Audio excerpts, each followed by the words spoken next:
Se tem uma coisa que fica claro em Enola Holmes 2 é que algumas franquias precisam de tempo para serem maturadas. E eu digo isso como uma pessoa que não gostou tanto do primeiro filme, original da Netflix, né, que mostra as aventuras da Enola Holmes, a jovem irmã do Sherlock Holmes, que não é uma personagem canônica dos livros do Sherlock Holmes, mas é protagonista de uma série de livros, escrita por Nancy Springer, focada no público jovem adulto. Aqui no segundo filme, a gente tem uma evolução de temas, uma evolução de narrativa, embora tenha alguns probleminhas. Eu sou o Alexandre, você está no Cine Alerta, e hoje a gente vai comentar Enola Holmes 2. Dirigido por Harry Bradbeer a partir de um roteiro de Jack Thorne, esse filme não se baseia em nenhum dos livros da Enola Holmes. É uma história original, olha só que interessante. E além disso, traz uma figura histórica como o fio condutor da narrativa. Ao mesmo tempo, também introduz elementos muito fortes da mitologia do Sherlock Holmes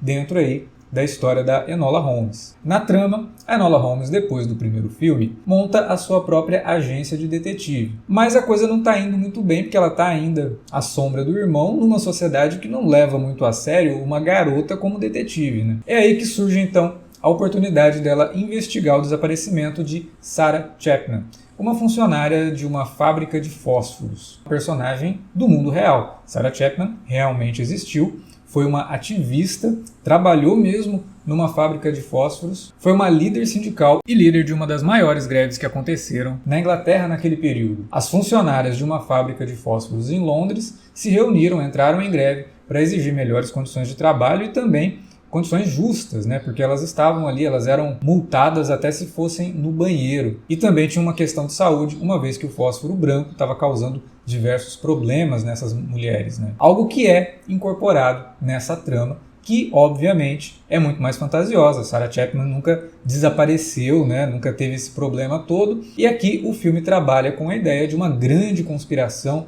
envolvendo inclusive o elemento da mitologia do Sherlock Holmes que eu comentei no começo do vídeo, que eu não vou revelar qual é para não estragar nenhuma surpresa. Afinal, isso aqui é uma crítica sem spoilers, pelo menos dentro do possível.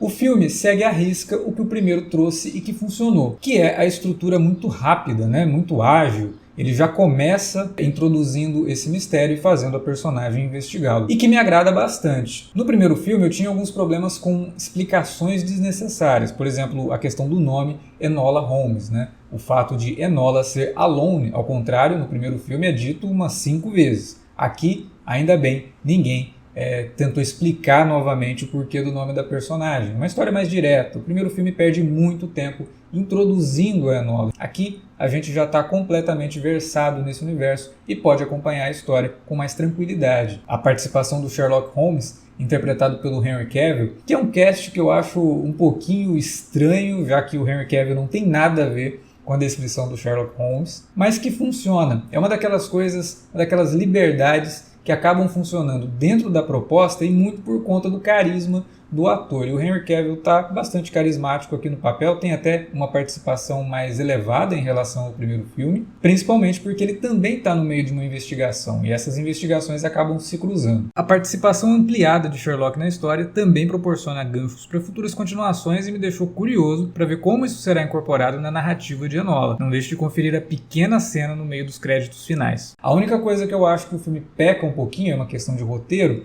é na forma como a Enola Holmes encontra o seu irmão e que finalmente, né, coloca ele ali dentro da história. É uma coincidência bizarra que em momento algum fica claro se o Sherlock armou tudo aquilo para poder entrar na investigação da irmã, mas acredito que não, o que deixa ali tudo muito conveniente, ela encontrar o Sherlock do nada à noite saindo de um bar. Dentro dos problemas do filme eu também coloco algumas questões de montagem. Eu acho que o filme exagera muito nos grafismos para explicar determinados momentos, o que faz com que ele soe desnecessariamente didático, em sequências que poderiam acrescentar simplesmente uma questão estética. Ao mesmo tempo que abandona completamente esse tipo de recurso lá pelo final, fazendo tudo soar até um pouco desconjuntado. E se tem uma coisa que soa desconjuntada no final, é o último momento envolvendo a Sarah Chapman dentro da fábrica de fósforos. Chega a ser um tanto constrangedor toda a mise-en-scène por ali, porque não tem nada a ver com o que o filme estava trabalhando. Eu entendo que todo momento criado era para gerar um sentimento de orgulho,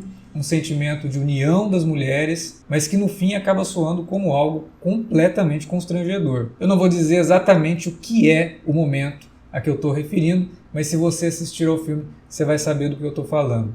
É ali no final, a última cena envolvendo a fábrica de fósforo. Eu juro que eu achei que as personagens iam começar a cantar, porque a estrutura toda, o mise-en-scène todo muda completamente, fica parecendo um filme musical, e algo que deveria soar empoderador acaba soando um tanto esquisito, piegas, para ser mais exato. E o filme também faz algumas escolhas de montagem que são meio duvidosas, principalmente aquelas que envolvem luta corporal. Tem uma sequência que as personagens estão lutando e o filme resolve colocar freeze frame, eu não sei se é para emular os filmes do Sherlock Holmes dirigidos pelo Guy Ritchie, e que, se for o caso, se for para emular isso, falhou miseravelmente. Pareceu até uma imitação barata, mas que também eu acho que servem para disfarçar lutas mal coreografadas, na verdade. Por outro lado, o filme funciona muito bem como uma diversão descompromissada. Ele é ágil, cheio de reviravoltas, com personagens extremamente carismáticos e um mistério que vai se desenvolvendo aos poucos, embora algumas coisas fiquem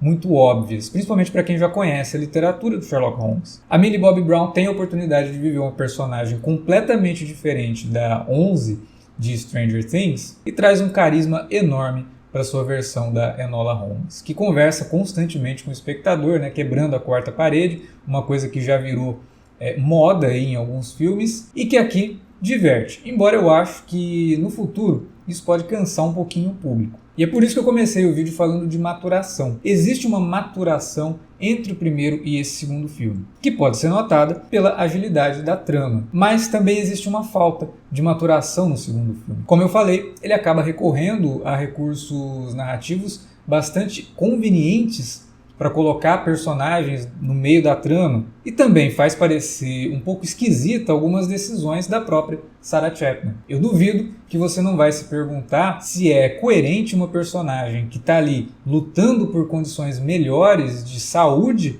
para suas parceiras de trabalho, abandonar completamente a irmã menor que também trabalha ali na fábrica. Mas apesar de tudo isso, não acho que Enola Holmes 2 seja um filme aos trancos e barrancos. Muito pelo contrário, como eu falei, funciona como uma boa diversão, com uma boa sessão da tarde. Me lembra muito, aqueles filmes de aventura de sessão da tarde. E na melhor das hipóteses, vai despertar o interesse numa geração mais nova em conhecer o Sherlock Holmes, um personagem riquíssimo, importantíssimo para a literatura. E faz isso com uma personagem que tem muito a dizer sobre o nosso presente. Muito a dizer sobre inclusão, muito a dizer sobre a questão da igualdade entre homens e mulheres. Temas pertinentes que, embora façam parte daquela sociedade lá do século XIX, ainda são questões dignas de serem debatidas no nosso século, no nosso tempo. Ainda temos muito a evoluir e quem sabe os jovens adultos que vão crescer com os livros de Enola Holmes e agora com os filmes possam aprender muito sobre isso para não repetir os erros do passado. Fala para mim aí nos comentários o que você achou de Enola Holmes. Se já assistiu, se não assistiu, vai lá, assiste, comenta aqui embaixo depois, tá? E é claro que se você gosta do trabalho da Millie Bobby Brown, assista também aos meus vídeos falando da temporada mais recente de Stranger Things. Aqui, ó. Valeu pela audiência e até a próxima.